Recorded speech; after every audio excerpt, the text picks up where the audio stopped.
The Biden administration says that it will ask the Supreme Court to halt the new pro-life law in Texas. The request comes after the lower court for the third time upheld the measure.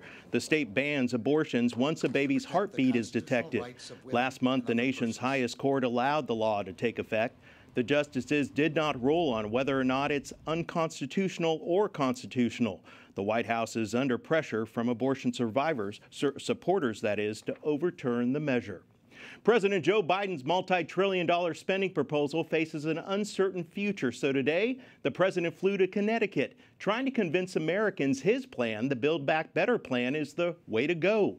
Critics label it as unnecessary, a dangerous expansion of government, and a money giveaway. White House correspondent Owen Jensen reports. President Biden traveled to a child development center in Hartford, Connecticut, telling people there that his plan would help make child care a lot more affordable, or in some cases even free. But opponents warn nothing is free, and sooner or later the bill will come due. Leaving the White House, President Joe Biden walks over to Marine One right past reporters, and later arriving in Connecticut, promoting his plan to reduce or eliminate child care costs for families, all part of his Build Back Better agenda. Paid for, the White House says, with higher taxes on corporations and the wealthy. It's going to cut the cost of child care for most Connecticut families literally in half. No middle-class family will pay more than 7% of their income on child care. The proposed massive expansion of the social safety net started out at around $3.5 trillion. But if it's going to pass through Congress, no doubt it'll have to be slimmed down considerably. Meanwhile, there's also the bipartisan infrastructure deal. It's around $1 trillion. It's passed the Senate, but it too remains up in the air.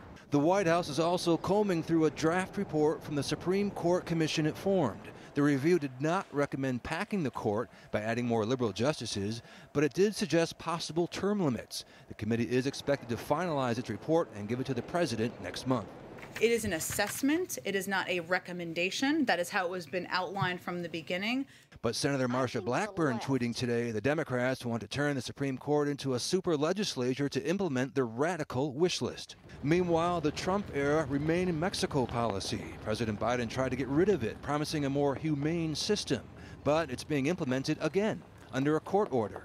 The Catholic Legal Immigration Network, or Clinic, earlier called the policy an assault on human rights and U.S. asylum law.